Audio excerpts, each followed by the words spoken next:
Welcome to this NPTEL lectures on robotics. In these three lectures, we'll look at modeling and analysis of wheeled mobile robots. In the last lecture, we had looked at wheeled mobile robots on flat terrain, and I had shown you that wheel slip is an important component of modeling and simulation, and we need to take into account wheel slip in a wheeled mobile robot.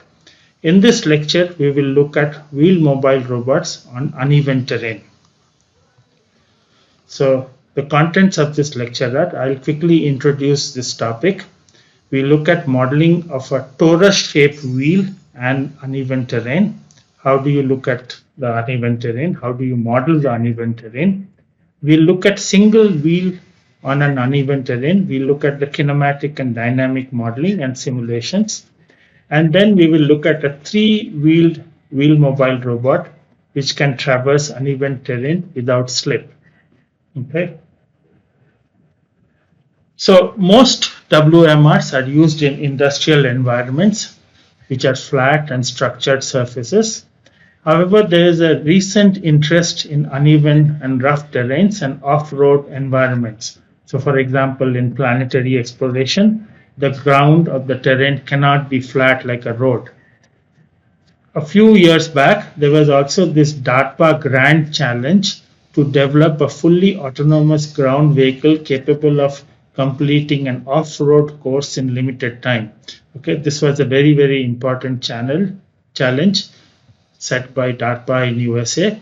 And then a lot of technologies were developed to make sure that a wheeled mobile robot or a car in this case could traverse this uneven terrain autonomously. Nowadays, uneven terrains are also showing up in luxury cars. Okay, so there are cars in which when the car is going on a bend, okay, and the road is curved, however, the person sitting on the car will still think that he is on horizontal plane. Okay, so in these three conditions, we need to look at uneven terrain and how to model and simulate motion on uneven terrain. In a flat terrain, the vehicle platform has 3 degrees of freedom. Okay, so it consists of position, X and Y, and some orientation of the platform with reference to a fixed coordinate axis. In an uneven terrain, the vehicle platform can possibly have all 3 components of translation and all 3 components of orientation. So it can move in X and Y and also Z, and it can also orient in 2 other angles. So we have already one psi, but it can also have 2 other angles. So it can have up to 6 degrees of freedom. Let's continue. If you have 2 wheels connected by a fixed length axle AB, okay, and the point of contacts are P and Q here, okay, this should be Q. So if the points of contact are on an uneven terrain, this length PQ is variable. Okay, so this wheel can be on top of a little bit uneven terrain. This Q will be at some other place. At some other instant, when it is almost flat, the PQ distance will be different. More importantly, this length PQ is not equal to AB. Okay, if you think of a wheel on flat surface, the 2 points of contacts, okay, between on the flat surface and the axle length should be more or less same. Okay, and always more or less constant. The variation of this length PQ requires a velocity component along the axle AB, okay, and along the normal. So this was observed by Waldron, a well-known robotics researcher, in 1995. And he also showed that no instantaneous center compatible with both wheels will be present. Okay, and hence, if you have these 2 wheels with a fixed length axle going on an uneven terrain, wheel slip will occur. Okay, there is nothing you can do. There is no instantaneous center. Okay, remember in the case of the bicycle or even in the case of a 3-wheeled vehicle, I showed you there must be an instantaneous center for all the 3 wheels. Okay, otherwise there will be wheel slip. So in this example, Waldron showed that if these two wheels with a fixed length axle is moving on uneven terrain, this point of contact is changing. Okay, this length is different from this A and B, and then wheel slip will occur because there is no instantaneous center. And wheel slip leads to what is called as localization error. Okay, and it is wasteful of fuel. So if you are slipping, then you are wasting fuel at the same place. You are not going forward or going anywhere. So to overcome wheel slip, various people have suggested various techniques. One was what is called as a variable length axle. Okay, so in this figure, as this point of contact P and Q are changing, if there is a way to change this length of the axle between A and B, they showed that we can overcome slip. We can also add a passive prismatic joint in the axle. Okay, to change this length actively is very complicated, but we can have a passive prismatic joint, and this prismatic joint changes axle length by required amount to ensure compatible instantaneous center for both wheels. At large inclination, gravity causes the prismatic joint to change length on its own, okay, in an undesired way. So it is not a good idea. If you have actuated prismatic joint, then it is very, very hard to control because we need to sense slip, and then we have to make sure that the length is changing properly to minimize that slip. So in this talk, this is the work of one of our student. We introduce a new concept of a WMR capable of traversing uneven terrain without slip. Okay, and this is what I'm going to show you. So the main concepts which appeared in papers, okay, long time back, 15 years back, are the following. We will use a torus shaped wheel. Okay, so if you have a torus shaped wheel, the wheel has a single point contact with the uneven terrain.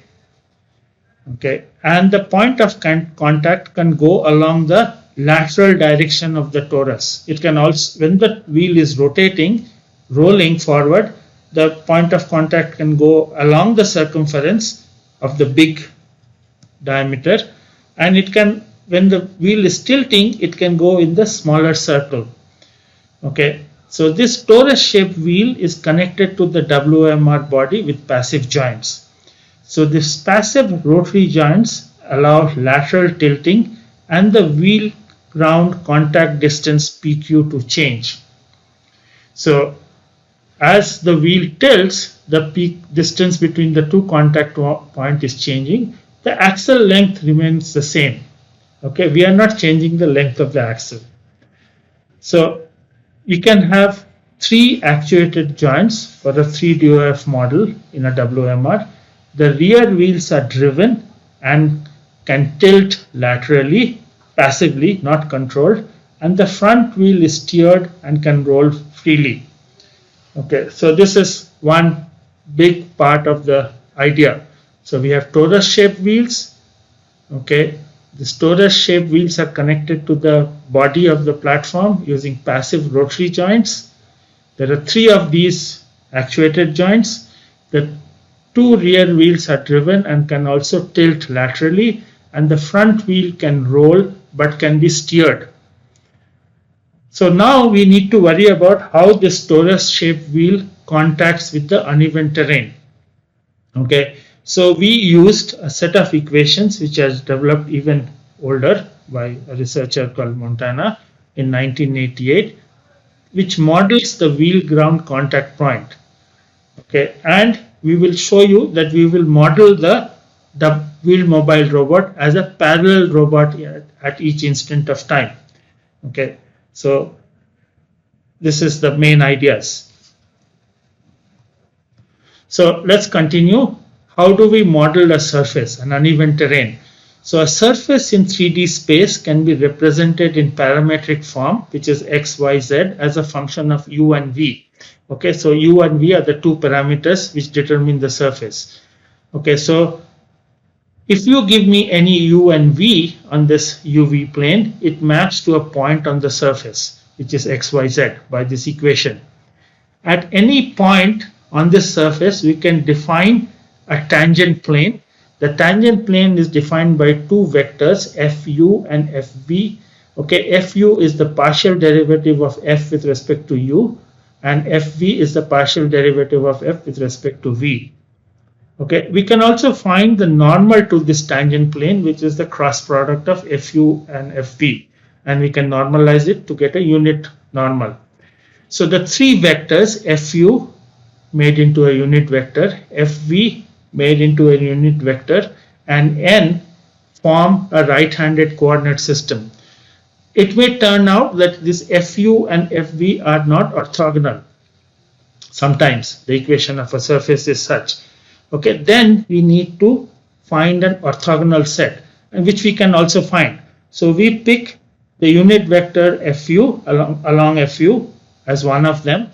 Then we pick the normal vector. Which is fu cross fv, but the fv vector we don't use. We use n cross fu. Okay, so this is like x.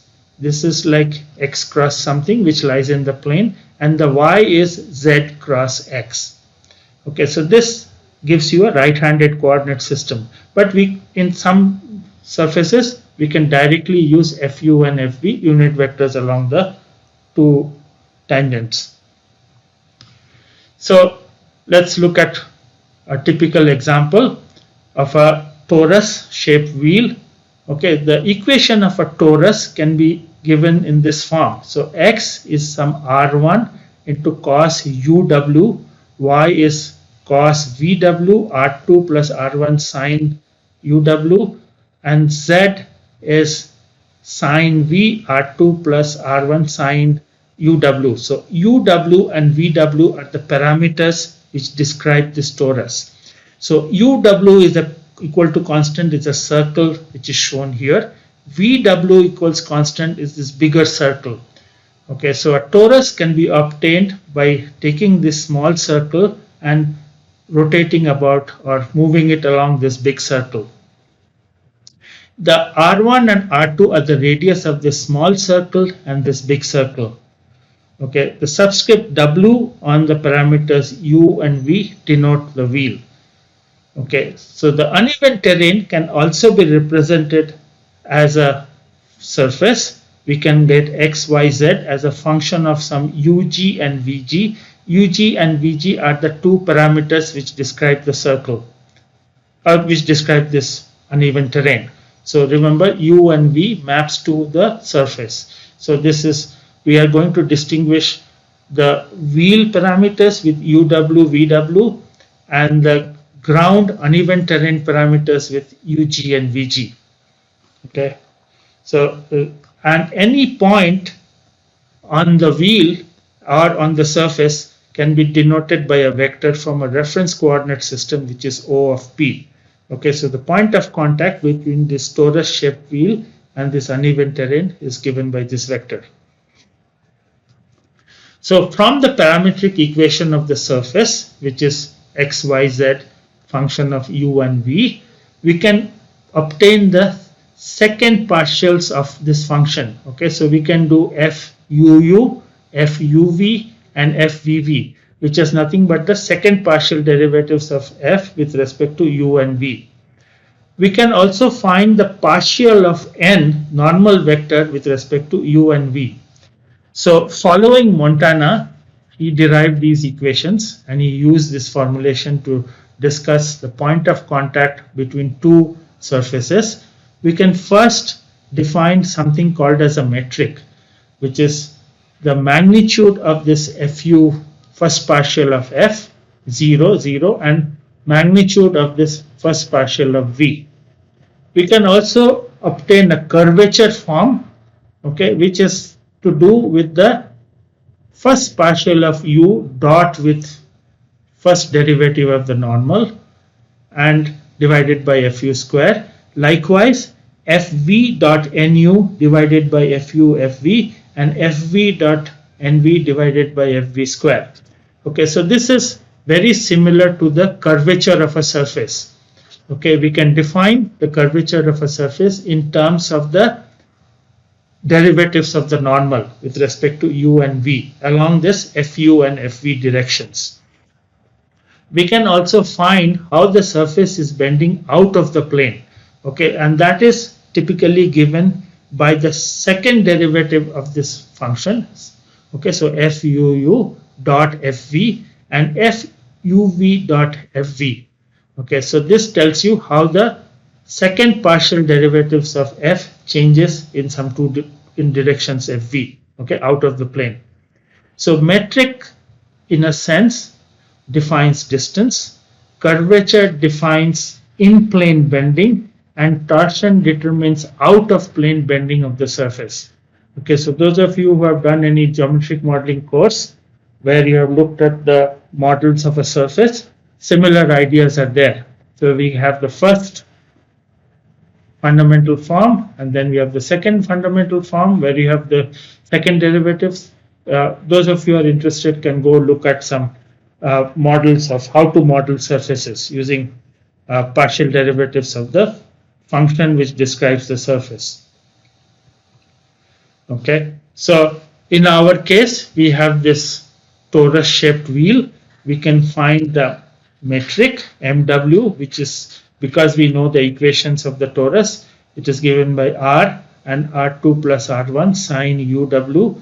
We can find the curvature form, which is 1 by r1 0 0 sine uw r2 plus r1 sine uw, and the torsion form, which is 0 cos u divided by this. Because we know the equations of the torus, we can easily find these metric, curvature form and the torsion form for the wheel. For the uneven terrain, we assume that it is smooth and hard. So basically we are not going to consider terrains which are sandy or dirt or with discontinuities. Okay, most often explicit or parametric form equation of a surface is not available, especially of an uneven terrain. We can obtain what is called as the local elevation of a point from measurements. Okay, so there could be a scanner on this mobile robot which looks forward, okay, and then it finds what is the height from some reference of each point. Okay, to obtain a function from these measurements, it is ill-posed. Okay, it is non-unique, but we can use what are called as bicubic or B-spline surfaces and obtain the bicubic surface patch, which is f of uv is given by some aij u to the power I v to the power j. So if you give me 4 corner points of this patch, I can estimate or I can find the equation of a surface. Okay, and then you can connect these patches smoothly to make up the whole surface. Okay, that is one way of doing it. So we take measurements of 4 points, find a bicubic patch, and then find the surface of this surface between these 4 points, smooth surface, and then you can connect 4 patches like this to make up the whole surface. You can also do higher order continuity, okay, and this can be obtained using NURBS. So we are not going to do this. So what we have done, or what the student did, was he used something called MATLAB spline toolbox. Okay, so there is a toolbox in MATLAB which can find surfaces given points and so on. So, and then from the spline toolbox, we can find the partial derivatives of the surface to compute metric, curvature, and torsion form. Okay, so we assume some points on this surface. We fit this surface using bicubic patches or NURBS, and then we use this spline toolbox in MATLAB to find the partial derivatives of the surface which were generated, and then from that we find this M, K, and T, okay, metric, curvature, and torsion form. So let's look at a few examples. So this is a surface which is generated using bicubic, okay, uneven surface. So some points were chosen, and then you fitted small patches, and then you put them together properly such that you get a surface. So we can generate in MATLAB surfaces which look like this. Okay, so this is X, Y, and Z. We can also generate slightly smoother or some other way of generating surface. So this is a B-spline uneven surface. This is a bicubic uneven surface. So MATLAB allows you to do all this. Okay, so now once we know how to generate an uneven surface, now let's look at contact between two surfaces. So I have one surface here and I have another surface here, surface 1, surface 2, and they are contacting at a point P from some reference coordinate system. Okay, so these two surfaces can be described with respect to two reference coordinate systems. So CR1 is for surface 1, CR2 is for surface 2. So basically in these coordinate systems I know the equation of the surface. So I know all these points. Okay, I know what is the shape of the surface.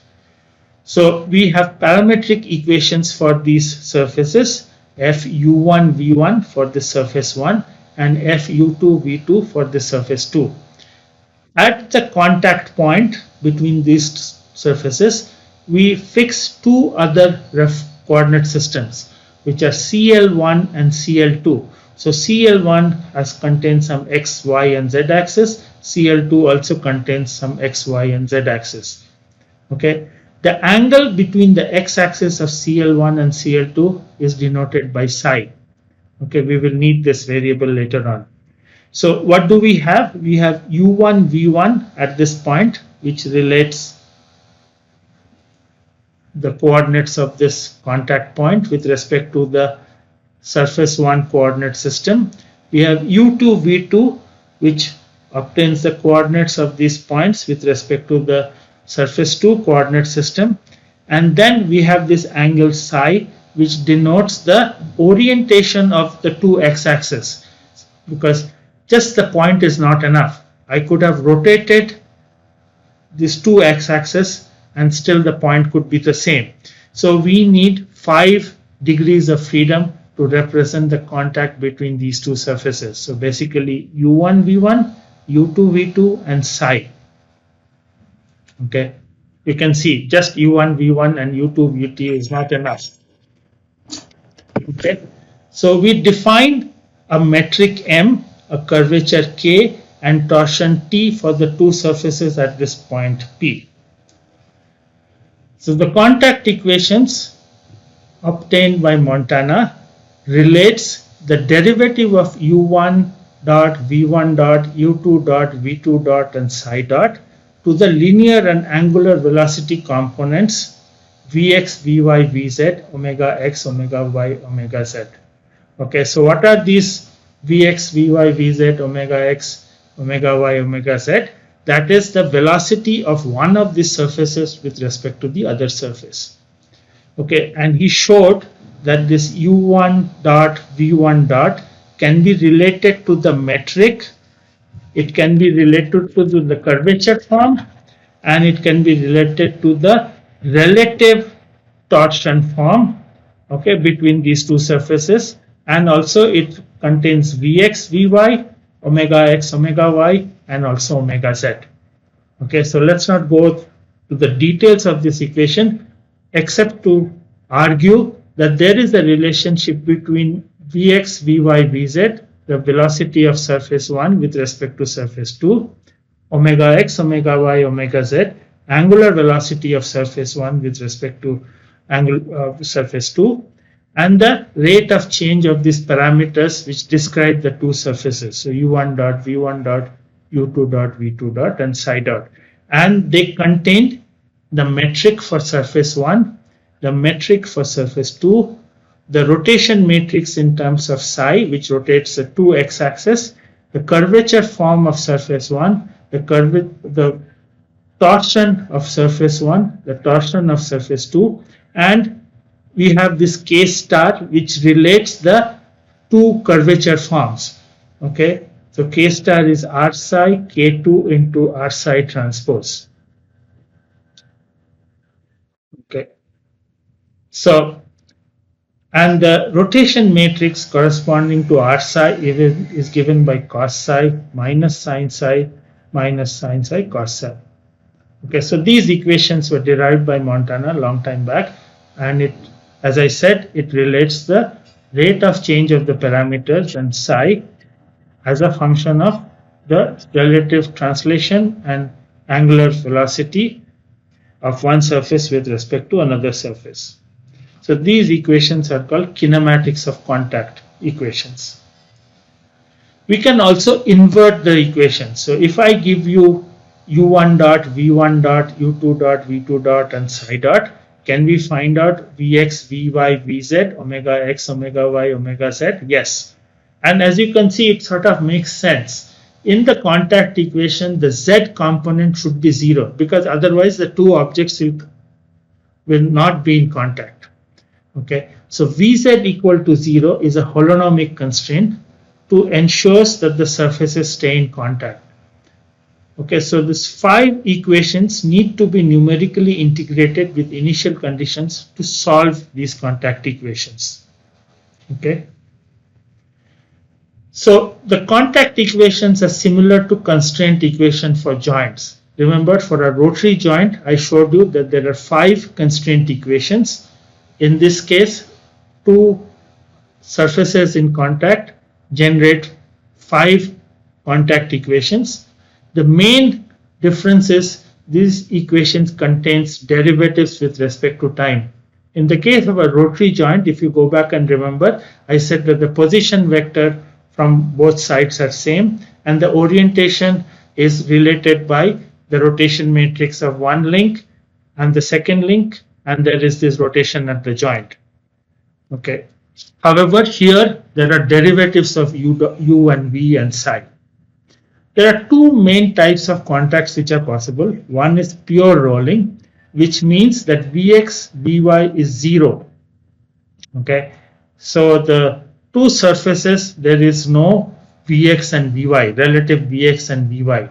We can also have pure sliding, which is omega x, omega y equal to 0. Vz is already 0. So in pure rolling, there is no linear velocity at the point of contact between the 2 surfaces. So if you have pure rolling, we have Vx equal to Vy is equal to Vz equal to 0. So there are 3 degrees of freedom in velocities, very much unlike a 3 degree of freedom spherical joints. Okay, in a spherical joint, we had x equals y equals z also from both sides of the both links. Okay, however, they were holonomic constraints.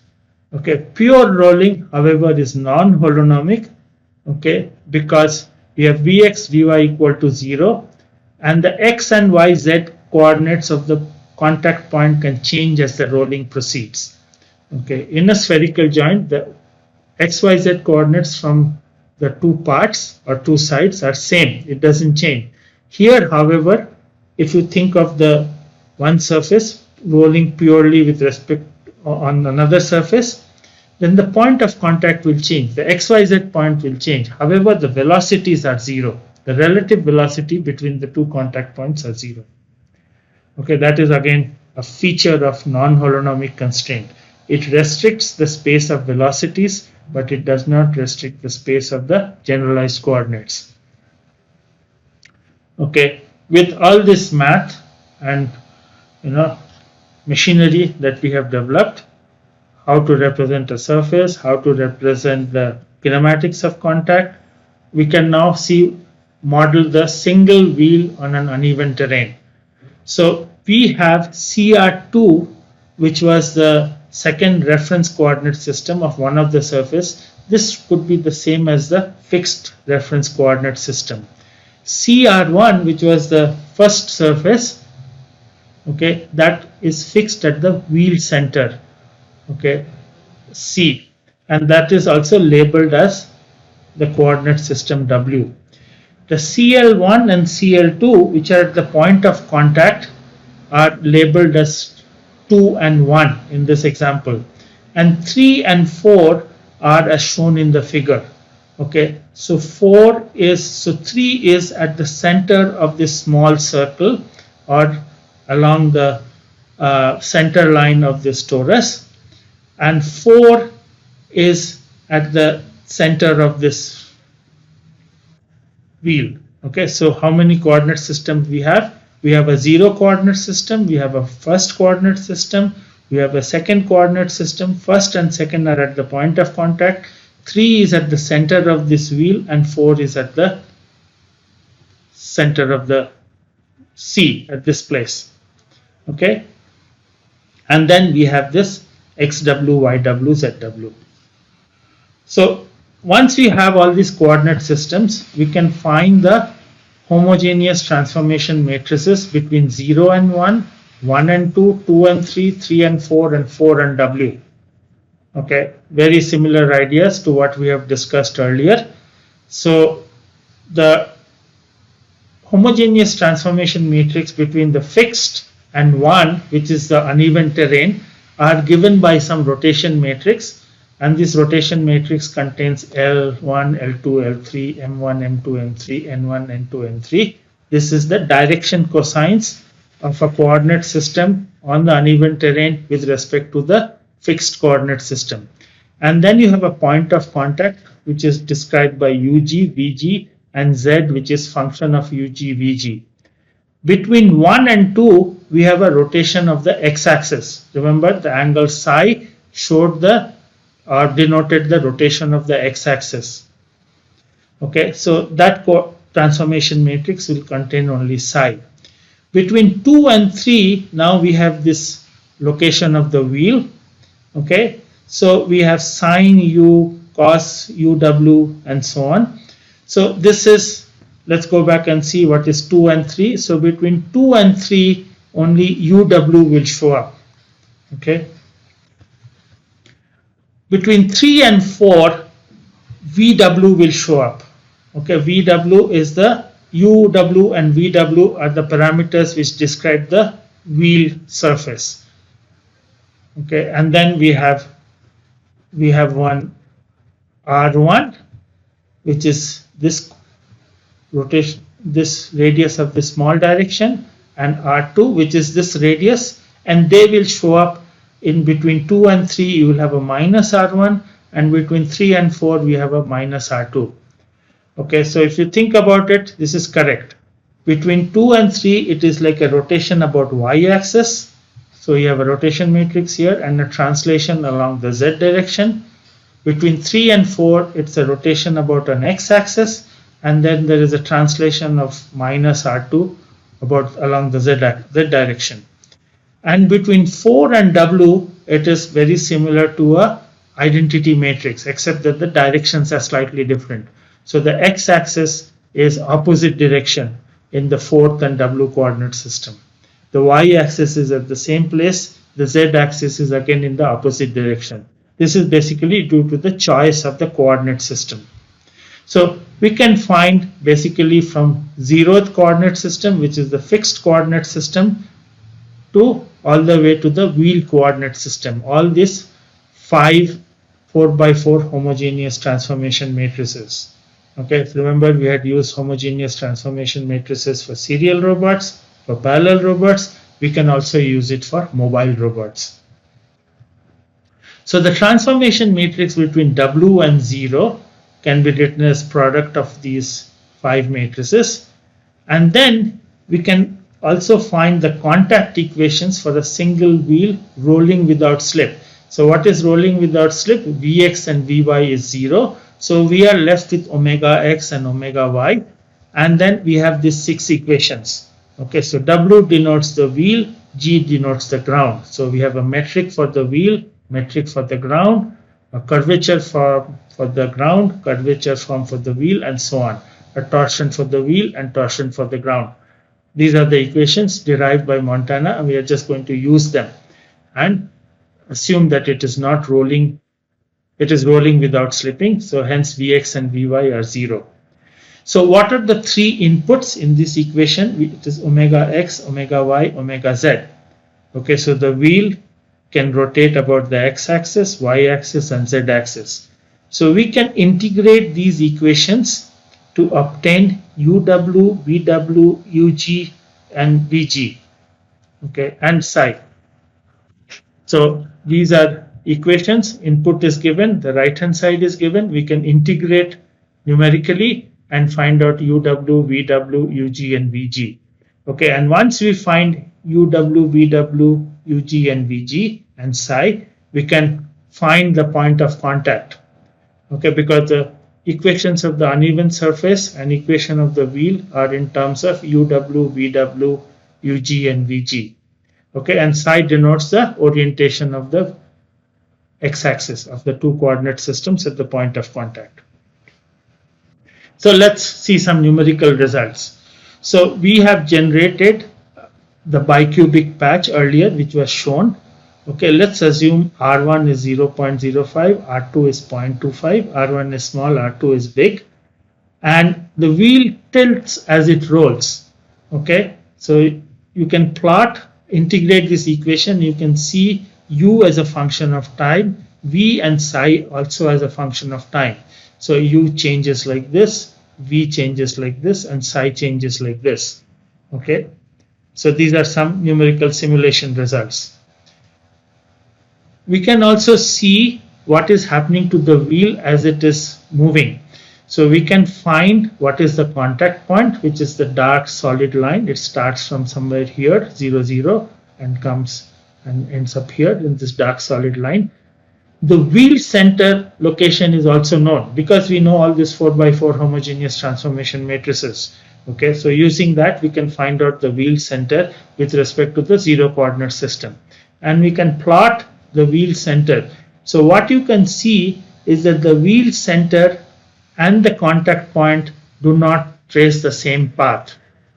Okay, if you had a flat disk which was rolling on the surface, it was rolling straight or tracing a curve, the wheel center and the contact point will be same. Okay, because it is always vertical. In this case, because it is uneven terrain, it is different.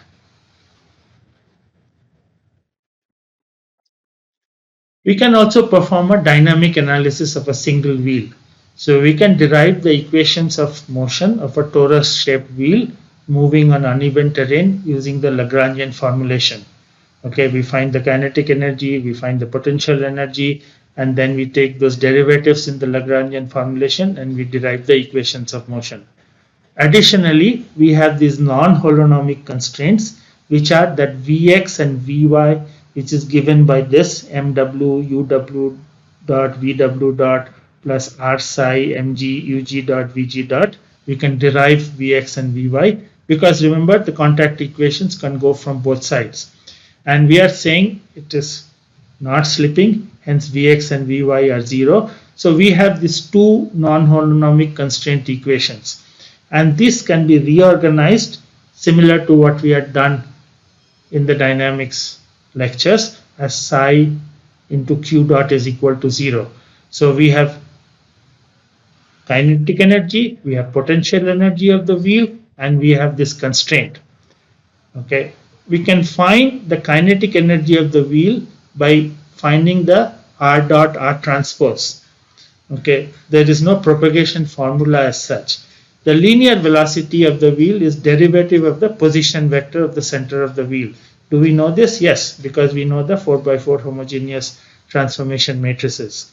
So the kinetic energy is omega I omega, or half I omega square, and this is half mv c square. Okay, so the center or the CG of the wheel is where the W coordinate system is.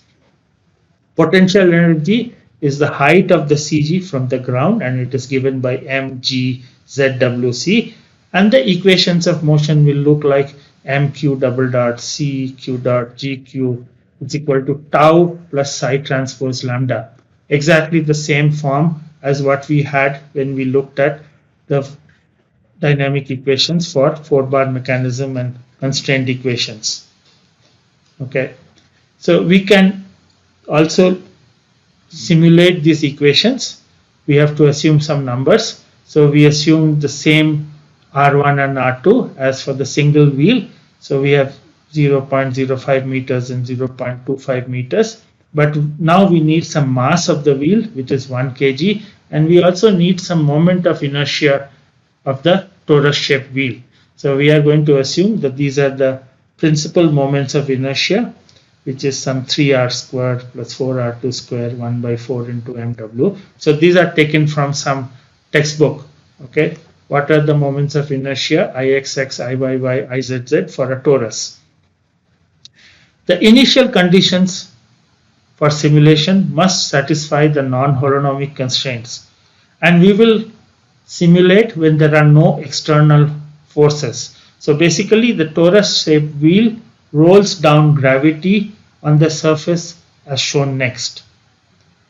Okay, so we have this B-spline surface which was created earlier, okay, or we can create again, and we will put the wheel at some place and see how it rolls down. Okay, so there is no wheel torque, but we are going to solve the equations of motion for this surface, and then we can plot various things. So the first plot is the contact point, how it is changing as it is moving on this surface, and also the wheel center. So as you can see, they are not exactly same. So the wheel is tilting and moving a little bit while it is rolling down. We can also see what is u, v and w for the wheel. We can plot the u, which looks like this, v which looks like this, and psi which looks like this. Okay, we can plot the parameters u, w, v, w and psi as a function of time. We can also see whether the slip velocities, which is vx and vy, are indeed zero. So we can plot vx and vy because we have the expressions for vx and vy, and it turns out that these are indeed very close to zero. It is like 10 minus 8. Okay, so the slip components are very small, 10 minus 8 meters per second, and we also check that there is a conservation of energy. Okay, so when it is rolling down this surface, there should be a conservation of energy. Potential plus kinetic energy should be constant. So it was checked. Next, that we have now verified that we can simulate the motion of a single wheel on an uneven terrain, we will try to see and model a 3-wheeled mobile robot for traversing uneven terrain. Okay, so what do we have? We have 3 torus-shaped wheels connected to a rigid platform with rotary joints. Okay, so there are 2 possible configurations, a platform with 3 degrees of freedom. In the 3 degree of freedom model, each wheel attached to the platform with 2 rotary joints. Okay, for rear wheel, 1 rotary joint is actuated by a motor making the wheel roll. For the front wheel, 1 rotary joint represents steering. For the rear wheel, 1 rotary joint is passive, allowing lateral tilting about its axis perpendicular to the wheel axis. Remember, it's a torus-shaped wheel, so it can tilt laterally with a passive degree of freedom. And for front wheel, 1 rotary joint represents free rolling of the wheel. So the front wheel can be steered and it can roll freely. The lateral wheels can be driven but tilt passively. If you have a 6 degree of freedom model, each wheel attached to a platform by 3 rotary joints, 2 R joints in rear and front wheel as above. Additional R joint in the rear wheel allows for steering. Okay, so the 6 degree of freedom model, all the wheels can be steered. And additional R joint in the front wheel allows lateral tilt. So all the 3 wheels can be steered and also tilt allowed. So 3 degree of freedom model, there is a top platform, there is a no bottom platform, but there are these 3 ground contact points, G1, G2, G3. We will call this as a ground platform. So except that the constraint between the ground and the wheel is non-holonomic. So we are going to call it as non-holonomic joint. Okay, it is not a spherical joint. So between the platform, there are 2 rotary joints. One in the rear wheels, one of them is for driving and one of them represents lateral tilting. In the front wheel, one of them is rolling freely and steering. Okay, so the wheel ground contact point has 3 degrees of freedom instantaneously, right? Vx equal to 0, Vy equal to 0 because of no slip, and Vz is 0. Okay, so only the velocities are restricted. So this is the non-holonomic joint. So if you apply Grubler's criteria to this mechanism, to this parallel mechanism, which is 6 into n minus j minus 1 plus the summation of degrees of freedom, you can see that this model of a mobile robot with wheel ground contact, okay, with no slip, has 3 degrees of freedom instantaneously. If you have 3 rotary joints at each leg or each wheel here, then you can see that the top platform has 6 degrees of freedom.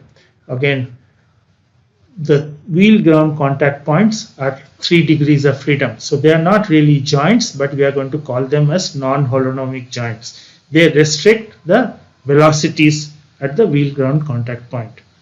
So we are going to study kinematics and dynamics of a 3 degree of freedom configuration. So in summary, WMR with fixed length axle moving on uneven terrain will slip, okay, because there is no instantaneous center. We can avoid this slip using variable length axles, okay, and by allowing the wheel to tilt passively. We have used a torus shaped wheel moving on an uneven terrain, which we can model the torus shaped wheel using simple equation of kinematic equations for this torus, or the XYZ as a function of UW and VW. And similarly, we can model the uneven terrain in terms of parameters UG and VG. Then I showed you how we can use the contact equation, which represents the 5 degree of freedom between two surfaces in a single point contact. Okay, so I showed you how the rate of change of UV psi, so UV of the wheel, UV of the ground, and psi can be related to Vx, Vy, Vz, and omega x, omega y, omega z. Then I showed you how we can derive the kinematics and dynamics of a single wheel on uneven terrain. I showed you some simulation results. And then I showed you how we can model a 3-wheeled robot which can traverse uneven terrain.